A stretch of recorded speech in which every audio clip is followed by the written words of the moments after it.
আরে মানে সবার সামনে আমার মাথাটা একেবারে হেট করে দিলে।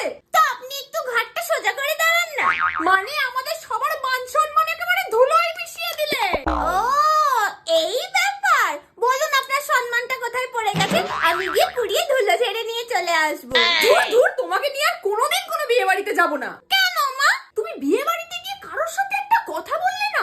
সবাই তোমার সাথে কথা বলছে, তুমি কারোর সাথে একটা টু শব্দ করতে পারলে না? আপনিই তো বলেছিলেন কোনো কথা না বলতে। তা বলে কিচ্ছু বলবে না?